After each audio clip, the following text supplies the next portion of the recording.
do you want, Grandpa? Come sit down on the bed. Fine. See, I'm gonna tell you about my experience in the Cold War. What even is that, you old fart? I'll tell you the backstory about the Cold War. Settle in now, Andrew. It all began after the Second World War, an absolute all-out global battle royale. The Allied powers, which included the very notable US of A, them Soviets, and those British guys, and others like China, France, Canada, among others, won the battle due to the United States' amazing... I thought the Allied powers won World War II because Germany's decision to fight on two fronts against the Soviet Union in the east and the Allies in the west stretched their resources thin and ultimately weakened their ability to sustain a prolonged war. Now you speak when spoken to, grandson. Can't even be patriotic without this riffraff. Anyways, before I was interrupted... The wartime alliance between the United States and the Soviet Union that was born out of the necessity to defeat the Axis powers quickly broke down as the Soviets and Uncle Sam were as ideologically different as a coonhound and a tomcat trying to see eye to eye on squirrel hunting. Fine, I'll explain the Cold War through the story of those boxing matches. Okay now, it all starts with the United Korean Western freedom-loving Apollo Creed versus Soviet Ivan Drago. This battle was also known as the Korean War. Apollo Creed, aka Korea, was adopted and ruled upon by Japan during World War II. However, after World War II, the 30th parallel caused Korea... You mean Apollo Creed, Gramps? Yeah, whatever. After World War II, the 38th parallel agreement caused Korea to split into two sides, one half being Soviet-backed, the other being backed by the USA. On June 25th, 1950, the Soviet-backed North Korea launched a full-scale invasion of South Korea. Approach. Now listen up. I want a fair fight. No pushing, no grabbing, no pulling, okay? Touch gloves.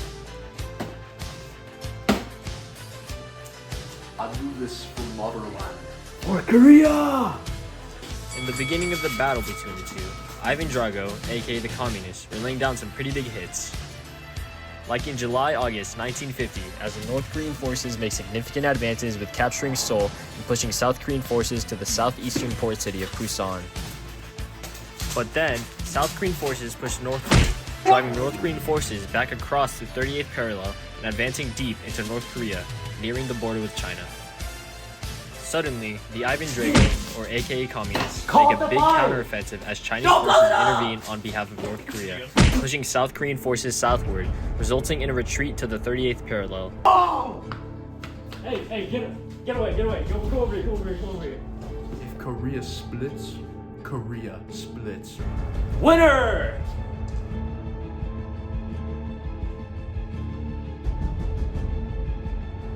The fighting and skirmishes continue as armistice negotiations begin to take place in July 1951. The next 2 years, Korea, or Apollo, fights for its freedom to take back the North but to no avail. On July 27, 1953, an armistice agreement establishes a non-militarized zone along the 38th parallel and ultimately creates a stalemate, forcing the Korean peninsula to remain divided and killing Apollo's Korean freedom in the north. Breaking Rocky, aka USA's heart, as Korea is now split and half the country is now under communist rule. Join battle, and it's up to the infantry to clear out the pockets of die-hard communists. With the enemy falling back to the Han River, United Nations commanders had expected that the Reds would make their stand there. But under a steady, withering barrage, GIs are able to cross the river and establish a beachhead. That is not the end of the Cold War, yet that was only the beginning. Tensions between Rocky, USA, and Ivan Drago, Soviet Union, started to ramp up, and both started training or making organizations of countries of their respective ideologies. Rocky, or the USA, formed NATO. In response to Soviet expansionism, Western European countries, Canada, and the United States formed the North Atlantic Treaty Organization as a mutual defense alliance. NATO was established on April 4, 1949, to provide collective security against Soviet aggression. In response to NATO, the Soviet Union and its Eastern European allies formed the Warsaw Pact, a military alliance. The Warsaw Pact was signed on May 14, 1955, solidifying the Soviet bloc's military cooperation. Tensions were ramping up to the fight, aka the main part of the Cold War. The boxing match, aka the Cold War, took off with the Vietnam War.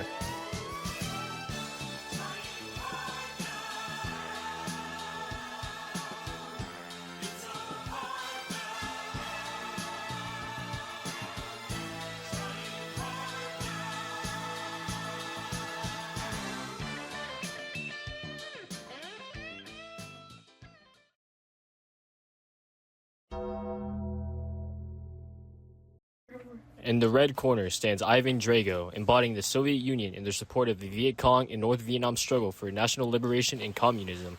And in the other corner represents Rocky, representing the South Vietnamese government and its allies, particularly the United States, advocating for democracy and containment. I want a nice clean fight. Just gloves.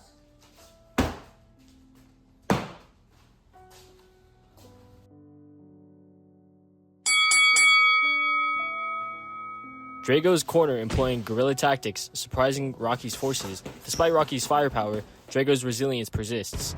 The Gulf of Tonkin incident escalates the U.S. involvement, but Drago continues to evade Rocky's advances.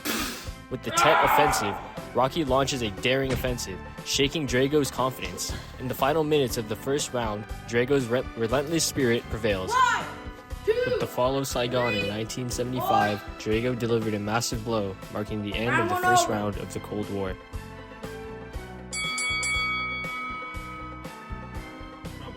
Now it's the second round. Drago's corner, representing the Soviet Union, delivers the first punch, launching Sputnik 1, the world's first artificial satellite. The surprise attack catches the USA's rockets forces off guard, setting the tone for the space race. Drago's resilience persists as Soviet cosmonaut Yuri Gagarin becomes the first human to journey into space, orbiting the Earth above Vostok 1. Rocky's team scrambles to respond, but struggles to match the Soviet Union's momentum. The space race continues with Drago and Rocky laying down blows. In 1965, the Soviet Union's Alexei Leonov performs the first spacewalk, a powerful jab that showcases the Soviets' advancements in space exploration. Rocky fights back and counters with the Gemini program and achieves the first American spacewalk. Drago responds with another strong punch. In 1966, the Soviet Luna 9 spacecraft becomes the first to achieve a soft landing on the moon, sending back the first images from the moon's surface.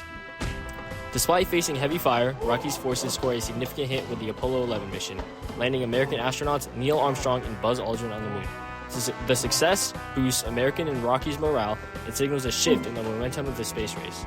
As the Cold War enters its final rounds, the Berlin Wall becomes a critical symbol of struggle.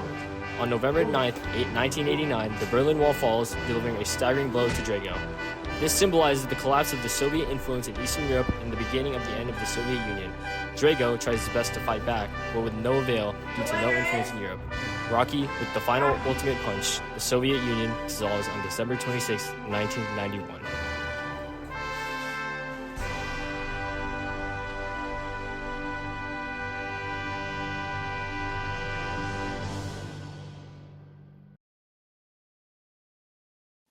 Dear Joseph Stalin, I would like to be put into perspective on the vision that you wanted the Soviet Union to be after your failed leadership choices, since you took great lengths to achieve the goals of making the USSR expanded and fully industrialized under state control. Why did your actions take millions of lives of the ideal laborers that you emphasized the citizens of the Soviet Union to be, since you caused the deaths of your own people?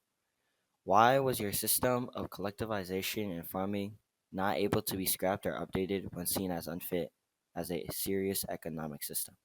There are many questions still unanswered about your leadership of the country that can only be explained by you, since your actions are seen as unwarranted and irresponsible and led to the downfall of the USSR against the United States in the Cold War. Thanks for reading. From Andrew Nguyen. So that's the story of the Cold War, Andrew. Bruh, that sucked.